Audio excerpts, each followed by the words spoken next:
Hey everybody, welcome into the back room. I'm Andy Ostroy. We have author and professor Stephen Levitsky with us today. We'll chat with Stephen in just a moment, but first, thank you for tuning in. We appreciate you listening, and we'd love to hear your comments. So email us at backroomandy@gmail.com and or post on our social media, and we'll read some feedback next time. And if you like the podcast, please rate and review and follow or subscribe, and you'll be notified every time we post a new episode. So, Stephen Levitsky is David Rockefeller Professor of Latin American Studies and Professor of Government and Director of the David Rockefeller Center for Latin American Studies at Harvard. His research focuses on democratization and authoritarianism, political parties, and weak and informal institutions with a focus on Latin America. He is co-author of How Democracies Die, which was a New York Times bestseller and was published in 30 languages, and Tyranny of the Minority, Why American Democracy Reached the Breaking Point. He has written or edited 11 other books and is currently working on a book on democratic resilience across the world. Stephen, welcome into the back room. Thanks for having me. So I want to get into a lot of more macro stuff with you in a second about democracy and what's happening in our country right now in the world.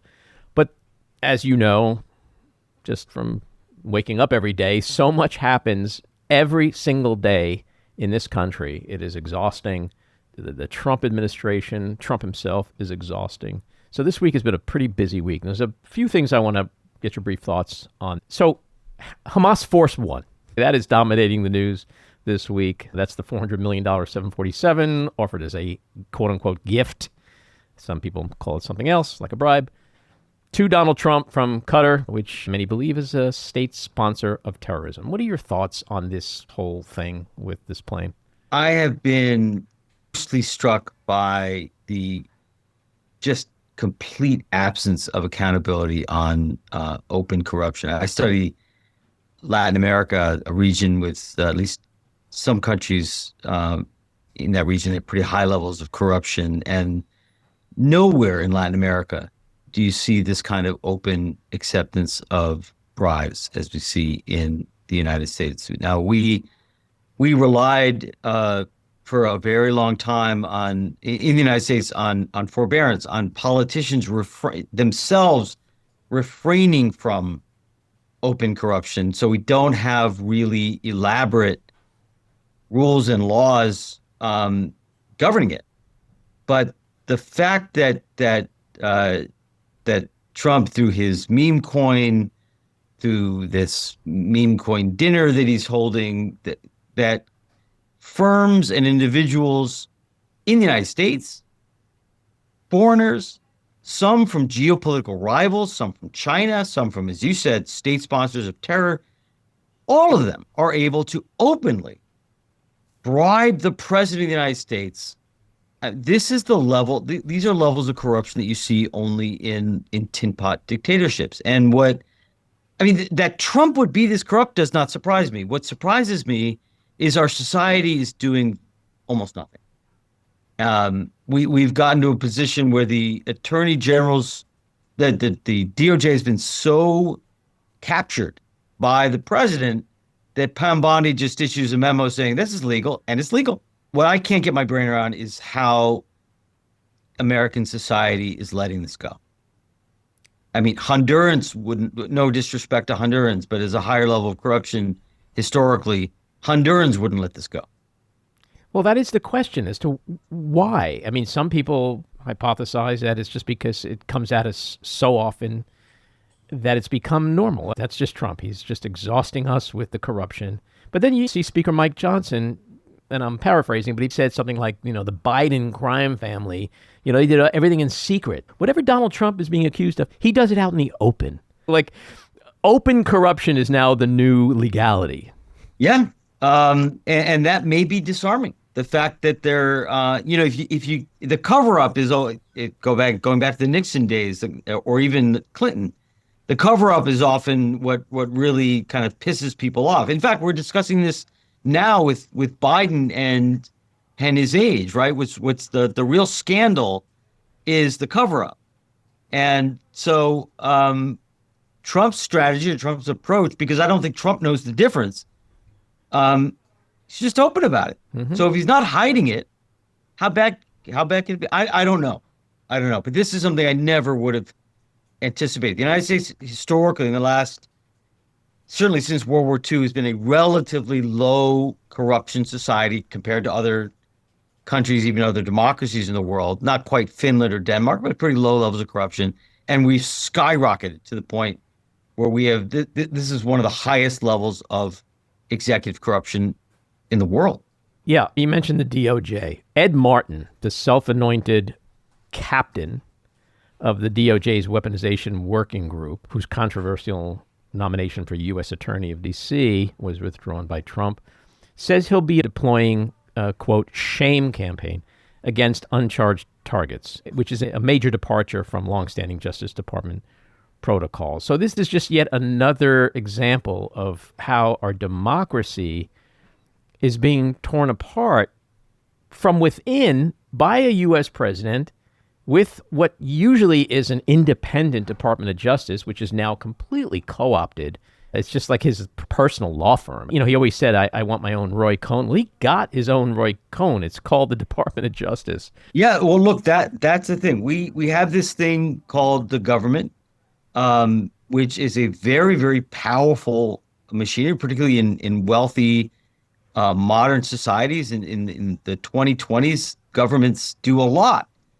And because we are a big, complex society, and there's a lot to do, from paving roads to policing to defending national security to protecting consumers to collecting taxes to regulating the media environment. There's a lot for government officials to do. And those government agencies, those government officials are supposed to be politically neutral or insulated from politics so they can do their job, because the best way to fight fires or to prevent forest fires or to clean up the environment or to collect trash or to keep the streets safe is to have people who are trained and who do their job free of political interference. But this is a big, powerful machinery, the government. And if you weaponize it, if you decide to deploy it not to do public good, not to protect consumers and collect taxes and defend the national security, but to deploy it against your rivals, to give yourself an advantage and to punish rivals, we're learning, and I'm learning here sitting at Harvard, you can do a lot of harm. You can ruin a lot of lives. You can intimidate people. You can change the way many, many people in the private sector, in the media, in foundations, universities, change how they behave.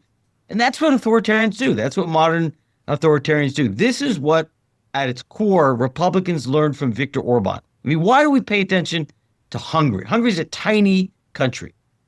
But Viktor Orban taught Republicans that the state, this is the Republicans emerging out of the Ronald Reagan era, that the government can be their friend if they weaponize it and deploy it against their rivals. It is astounding to see how this is happening.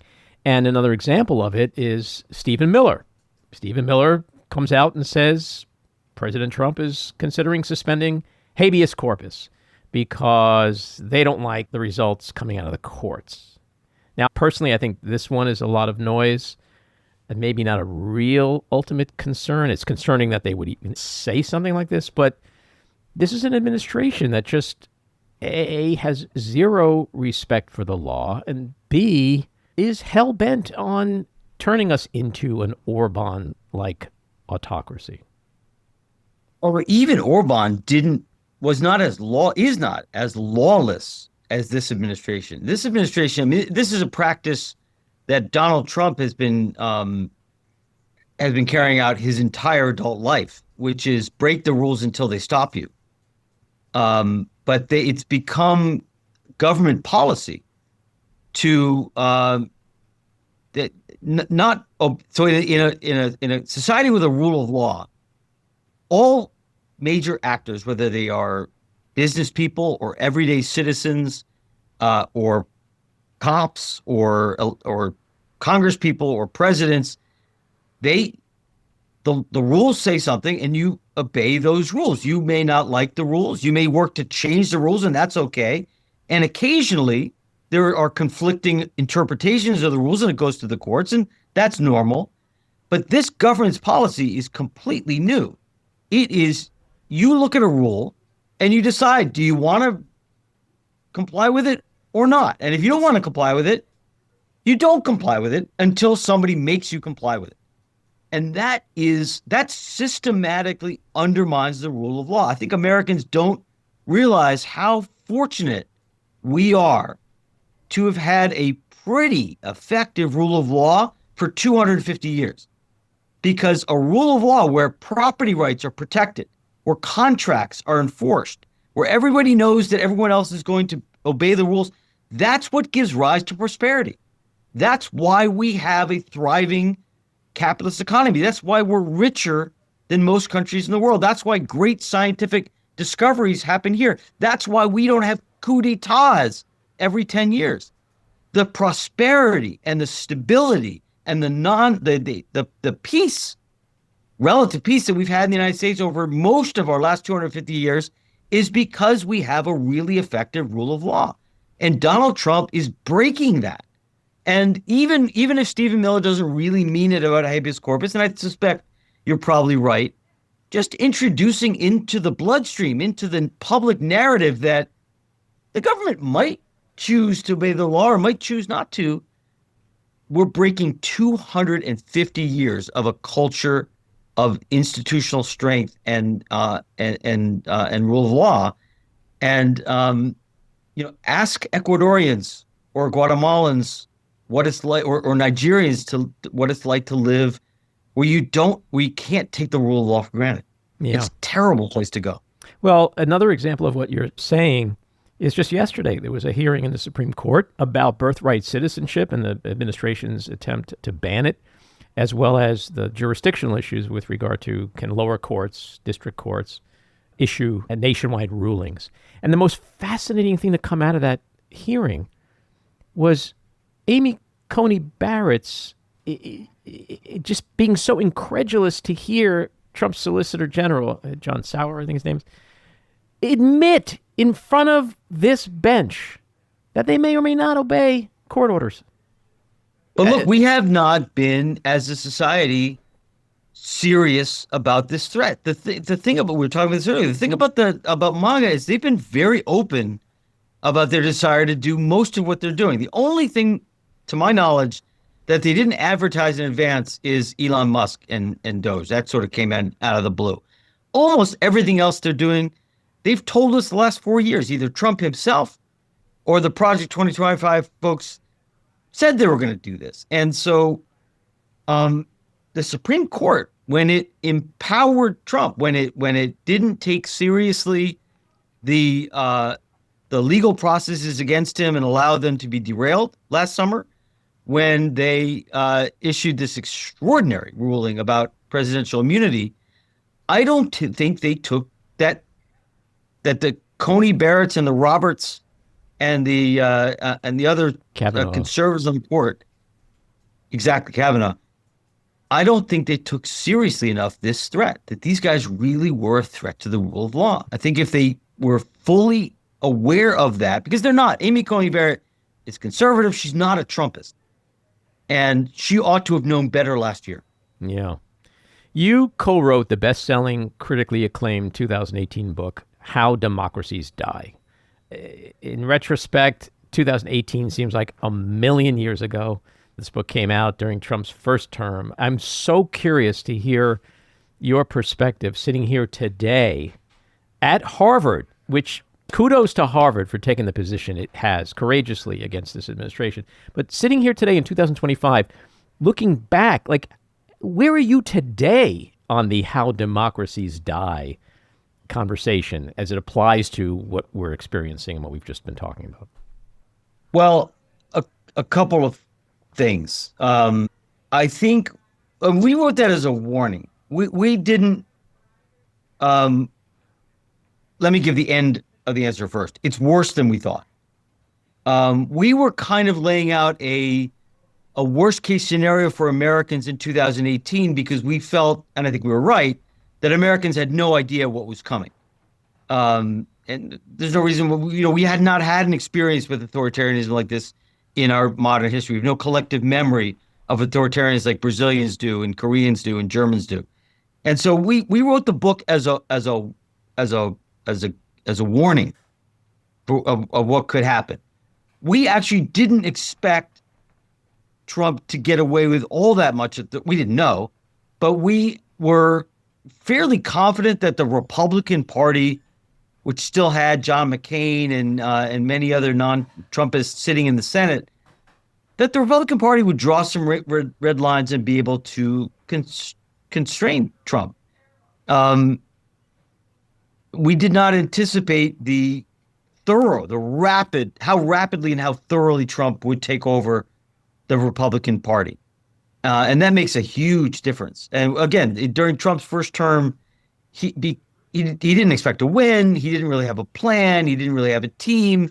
So he governed by the seat of his pants, and he governed with more or less mainstream Republicans and conservative technocrats. And they did constrain him.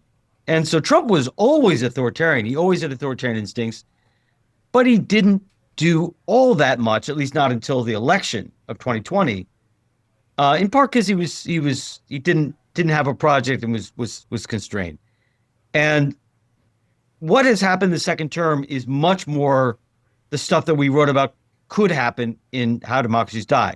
It's worse than what we thought at the time because Trump thoroughly took over the Republican Party, which means that the Republican Party offers no checks on him whatsoever, controls the Congress, which means the Congress is now offering no checks on Trump whatsoever, which leaves us in a much, much worse place than even we anticipated when we wrote the book. So I want to push back a little bit, just more as a devil's advocate, and say, with regard to Musk and Doge and the spending cuts and the town halls and the tariffs, trade wars and the approval rating dropping, that kind of started a little bit of like a tectonic plate shift in the GOP, in my opinion. Then the Ukraine situation, the attacks on Zelensky, the cozying up to Putin, that made a lot of the old guard Republicans very uneasy. And now, we are seeing a bunch of, from Josh Hawley to Ted Cruz, other people coming out about this Hamas Force One plane issue. I guess it's a really macro question that I'm ultimately asking is, you wrote a book called How Democracies Die. Is our democracy dying right now? And is it ultimately going to die? Or is there an inflection point where he's losing a bit of his grip that makes all of this work for him? And without that full grip, do the concerns dissipate somewhat over time? Those are great questions. There's a lot there. Let me start with the last bit. Absolutely. If he does lose his grip over the Republican Party, his ability to do damage diminishes dramatically. There's no question that's true. His pretty much iron grip over the Republican Party in recent years, certainly since 2023 or so, enables him to do a tremendous amount of damage. And when that opposition faction emerges, it's going to be a game changer. And that can happen. In fact, I think it probably will happen at some point. It hasn't happened yet. I'm not as moved as you are by Ted Cruz and Josh Hawley and the bits and pieces we've seen. We saw some pushback on tariffs. I don't see Republicans willing to really get in the ring with Trump on things that really matter to Trump yet. But it will happen. And look, and Trump's performance in office and his public approval is what will matter. So Trump at 51%, like he was when he took office, and overwhelmingly the most popular Republican among Republicans, left him, almost untouchable. A Trump who declines to 44, 43, 42% gets a little more vulnerable. And if things go bad, if the economy really goes badly, if he really continues to fumble, because I think he's performed pretty poorly, and he falls into the 30s, then there'll be some blood in the water. And then, particularly as the midterms approach, you will see Republicans, because it's not a cult. These guys are acting rationally. Unfortunately, they don't give a damn about democracy or They don't have any principles, but they are acting because they know that opposing Trump will cost them their political careers. When it's better for their political careers to distance themselves from Trump, they will. And that will be good for our democracy. I don't think we're there yet. I don't think we're really that close. But I think we probably will get there, and we could get there. That'll depend on his performance in office. You know, you were talking about Hungary before, and I'll throw some props to my fellow podcaster, Kara Swisher, whose current episode on her On podcast is with Daily Show's Jordan Klepper. And after the election, I think it was in 2020, Klepper spent some time. He decided to go over to Hungary and just spend some time in Budapest and just sort of see what's happening. How does that country operate?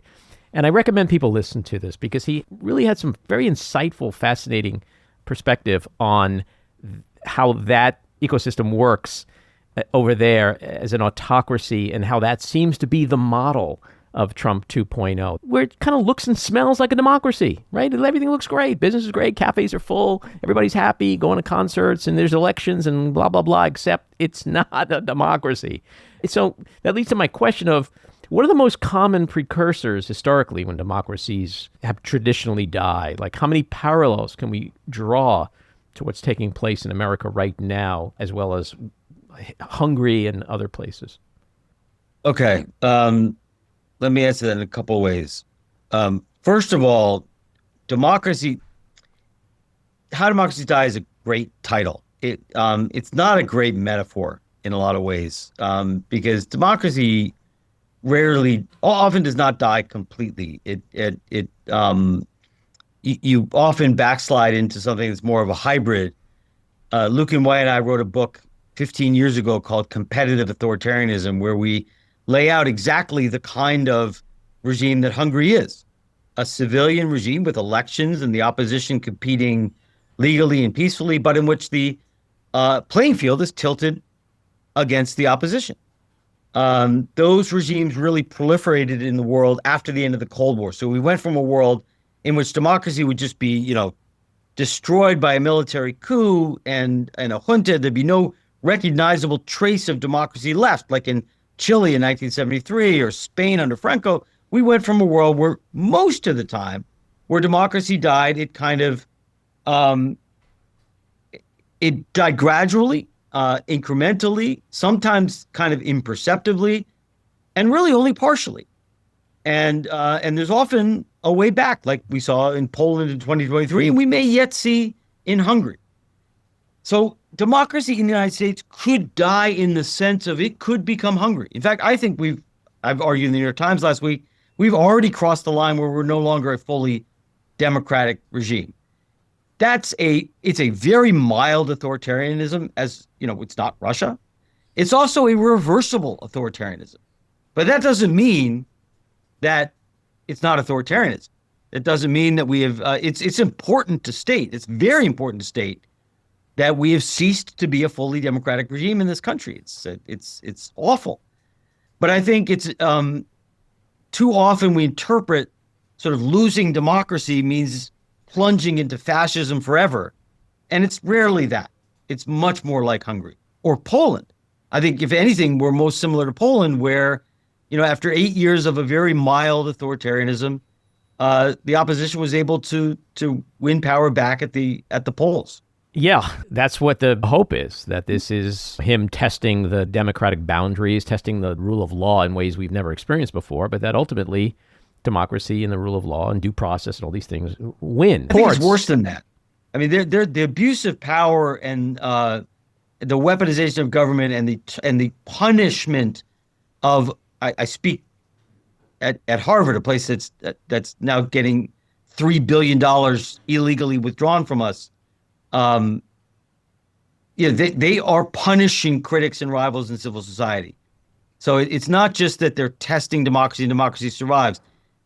They've pushed us beyond democracy, and we may recover it. Yeah, well, that's the testing that I'm referring to, that they are doing things to attack our democratic principles and using the threats of prosecution in this country that we've never, ever seen before. The courts doing a pretty good job so far. There's some hope even on the Supreme Court if we can get, 5-4 decisions. Do you think the courts are going to continue to serve as a critical check on this autocratic pursuit of Donald Trump? Yes, I think they're probably our most important one. But they're not going to be perfect, and they cannot be relied on exclusively. The courts, even when they it's a conservative court. It's a court that will defer to Trump on some issues that I think are problematic. It was a court that was willing to grant presidential immunity last year. This is a court. Courts can be bullied even when they're not completely steamrolled. FDR bullied the Supreme Court. Trump will effectively bully the courts in some areas. And even when the court does absolutely the right thing, which it will and has, it's often a very slow process, and things can get broken permanently in the meantime. So we cannot rely on the courts as our only defense. And small d Democrats need to work on three fronts. They need to work through the courts, they need to work through the ballot box, and they need to work through pressure, through public pressure, through protest, not necessarily only street protests, but various forms of protest, because the courts do respond. The courts, we like to think of them as, operating in a vacuum, completely independently of politics, but that's not how things work. There's a lot of research that shows that the courts respond to politics. They respond to public opinion. They respond to public debate. They respond to some extent to public pressure. And so if we all just sit back at home and wait for the courts to do their job, the courts will do less than if we're out there reshaping public opinion. And so the courts will be very, very important. I think that right now they're our most important bastion, but they're going to be most effective as part of a larger set of constraints. Last question. There are differing views on this. Are we experiencing a constitutional crisis right now, in your opinion? I mean, that's a term for the lawyers and the constitutional scholars, and there are technical definitions that I don't think the debates over the technical definitions are really what's interesting. We're experiencing a regime crisis. In fact, this government has openly violated the law, has openly challenged and violated the Constitution, and has weaponized and it's engaged in some behaviors that, though constitutional, technically constitutional, are clearly authoritarian. Right? They're arresting judges. So this is a regime crisis. I guess I'm a scholar of not of the U.S. Constitution, but of political regimes. We are in a regime crisis. Our democracy is being assaulted. This is an authoritarian offensive. Whether my law school colleagues want to declare it a constitutional crisis or not, I defer to them. Stephen, great conversation. Come back and talk to us again sometime. Thank you so much for having me. Have a good day. This episode of The Back Room was edited and produced by me, Andy Ostroy. It was co-edited and co-produced by Maddie Rosenberg and co-produced by Jen Hammoud. Our theme song was composed by Andrew Hollander, and our logo was designed by Cricket Langell. And special thanks to Patricia Wind. Please take a moment to rate and review the podcast, and also follow or subscribe. Until next time, keep your eyes on Washington, Hollywood, and your own backyards, and have a great week.